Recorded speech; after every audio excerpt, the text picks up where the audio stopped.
All right, guys, so I hope you enjoyed that reading of the introduction of Brits Who Shaped America, because you're going to be reading more of it for homework.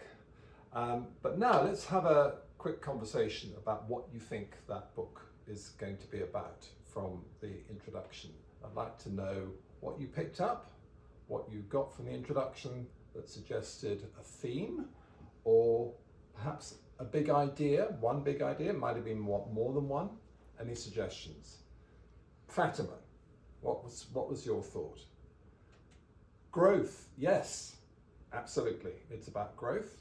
Yeah, it's about the growth of America after the revolution. Ahmed, what's your suggestion? You got your hand up. Industrialization, yes, because it's the beginning of the Industrial Revolution. After the American Revolution, which was the war, it's the Industrial Revolution, which starts really in the 1790s. Yes, just only about 10 years or so after the war is over. Yeah, and development, yes, cultural development. Yeah, that's a good one, Juliet.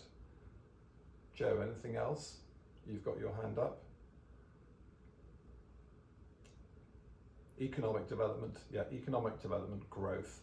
Okay, so let's have a look at those words. You've been writing, one of you's been writing those up. There we go. Yeah, so the big themes, and also expansion.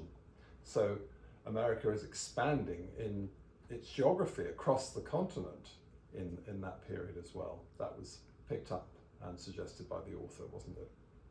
Okay, so let's have a look at one paragraph, one key couple of sentences from that introduction, which we've got up here on the slide, which I'm going to read now. And in that paragraph, that's a key paragraph, it's a really important one that really sets the scene of where this story is going once you get into the main chapters. So let me read that to you, and look at the words in capitals, because I'm going to ask you if you can define them. They are some of the less common words that crop up, that occur in that introduction. By the end of the Revolutionary War in 1783, the fledgling United States was a land of as yet unfulfilled promise.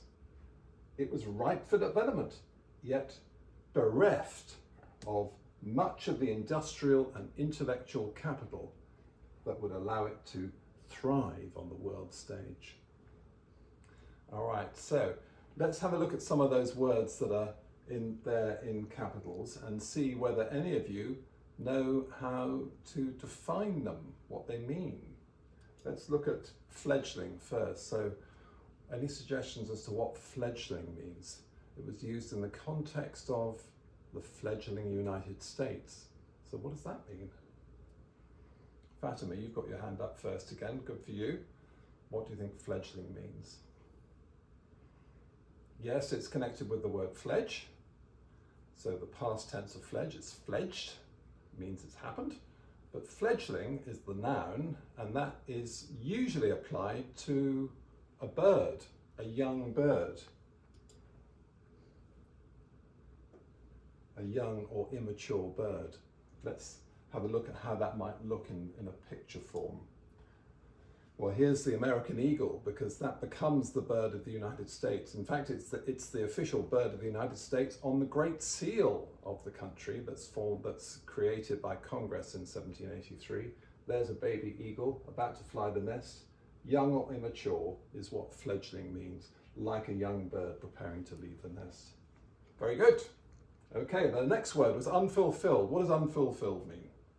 Any ideas? So it is connected with the verb to fill. Yeah, that's where it comes from. So fulfilled is the positive way. Unfulfilled is the negative. So not filled. But in this particular word has a special meaning. I'm not seeing any hands up. So let's attempt a definition. It means not realize. It hasn't happened. It's incomplete. So what would a good context for that word be?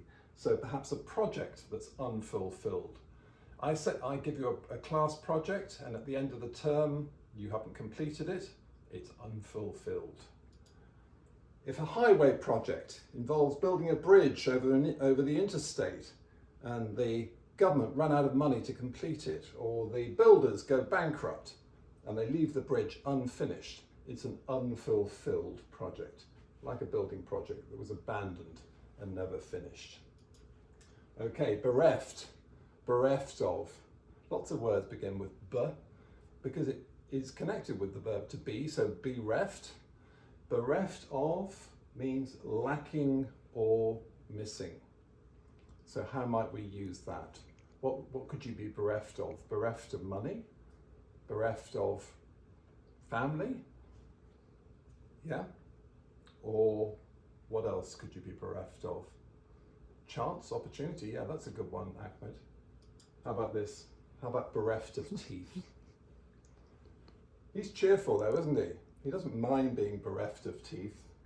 It's a kind of a literary way of describing it. And then the final word was thrive. So what does thrive mean? Any suggestions for thrive? Juliet, have you got an idea? Yeah? It means to grow or to do well or to flourish is a good way, is a more literary way of describing it. It's a generous, fruity word to describe thrive. So you could say that a child is thriving if it's growing well and healthy. Or a garden could be doing well or flourishing. What about this one? Like a productive kitchen garden in summer.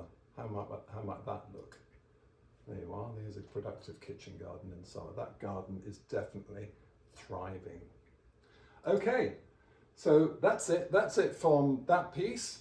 Next, we're going to do some more new vocabulary. I'm going to come up with a list that also comes from the book, and I want you to learn those and apply them in a Quizlet test that's going to follow in a few moments. And remember that points mean prizes. So this is going to be a nice little competition for you all. So thank you for your contributions. Let's move on.